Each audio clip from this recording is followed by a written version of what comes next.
Halo saudara, biasanya nih kalau sedang puasa, wanita-wanita nih biasanya mengalami problematika kulit seperti biasanya kulitnya lebih kering, lalu juga bibir kering.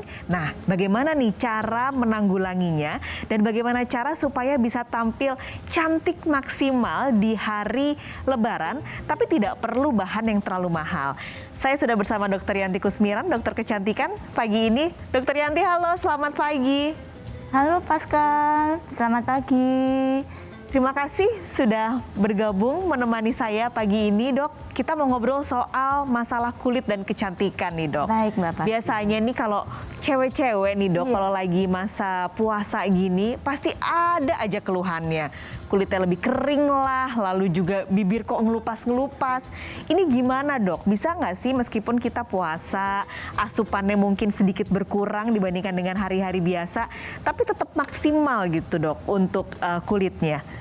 Baik Mbak Pascal, akan saya jelaskan dulu selama 2 tahun terakhir ini kita merayakan bulan Ramadan, kita berpuasa dengan tambahan juga satu hal dengan pandemi. Betul.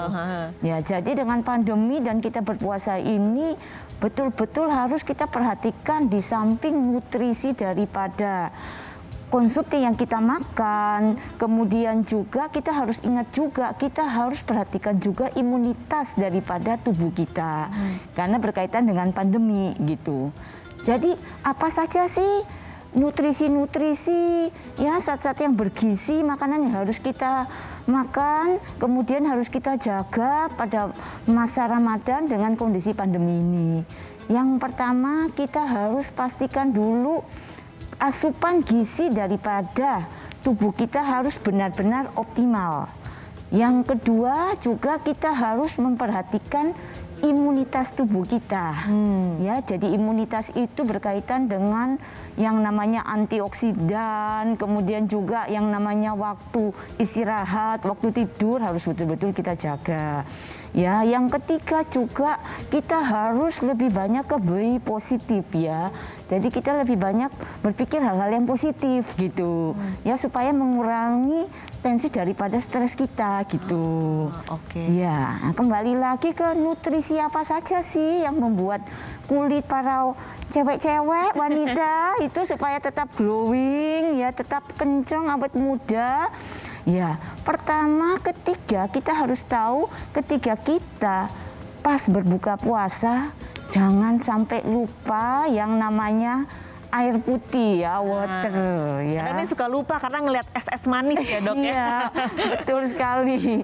Ya, jadi kalau es yang manis boleh saja, tapi jangan langsung ya. Kita harus pastikan sehari kita minum air putih itu 8 sampai 12 gelas. Oke. Ya, itu dimana kita bagi 3, buka puasa, malam, dan kita sahur. Kita harus habiskan 8 sampai 12 air putih. Kita juga harus kurangi yang namanya kafein ya, kopi, teh itu. Kenapa? Itu kurangi teh sama kopi karena efek diuretiknya. Efek diuretiknya ini membuat kita sering ke toilet gitu loh. Ya, untuk buang air kecil. Nah, pasca kalau siang hari nanti kita kehausan gitu. Padahal kan kita tidak boleh minum gitu. Jadi itu tolong dihindari seperti itu. Ya, kemudian apalagi selain itu? Ya, pertama ketika kita berbuka puasa, kita minum air putih yang cukup.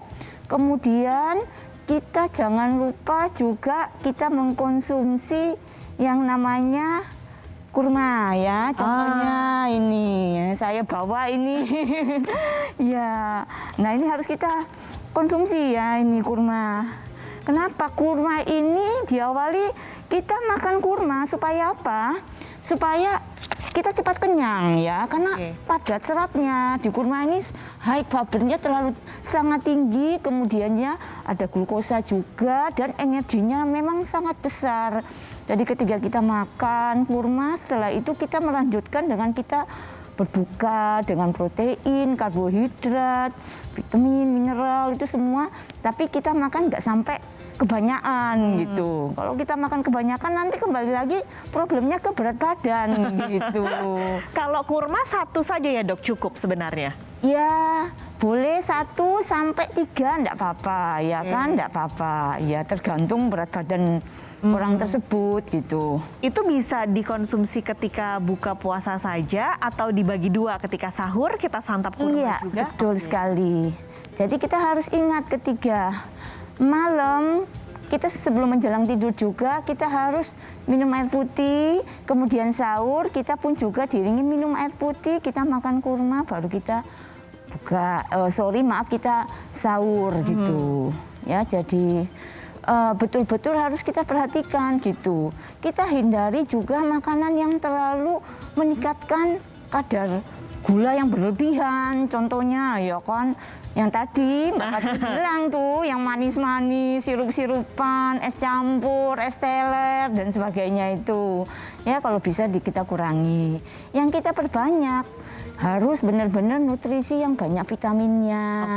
Ya, vitamin mineral yang memang sangat tubuh kita butuhkan pasca kita berpuasa dan kita masih dalam kondisi pandemi ini. Gimana kalau gorengan dok? Wah ini kan juga itu menggiurkan sangat menggoda sekali ya. Baik.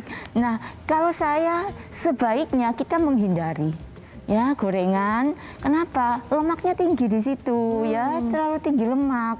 Ya kalau tinggi lemak, masalah juga nanti kita ke berat badan kita, ya kan? Nah, itu juga jadi suatu kendala. Lebih baik kita lebih banyak kita makan yang jenis berkuah bening. Kalau bersantan sebaiknya santannya yang cair gitu, jangan terlalu kental gitu. Contohnya saya ada bawa, misalkan ya kita membuat sayur bening. Sayur ini saya bawa ini bayam. Contohnya ini bayam.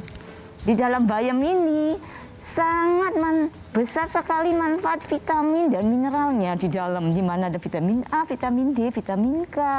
Kemudian juga ada zat besinya. Kemudian ada luteinnya. Ya sangat bermanfaat ini.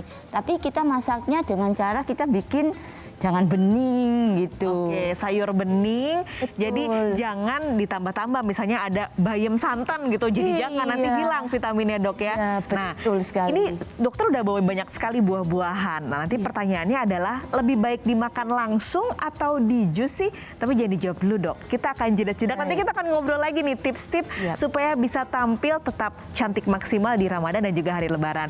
Dan kemana-mana, saudara kita akan kembali usai jeda.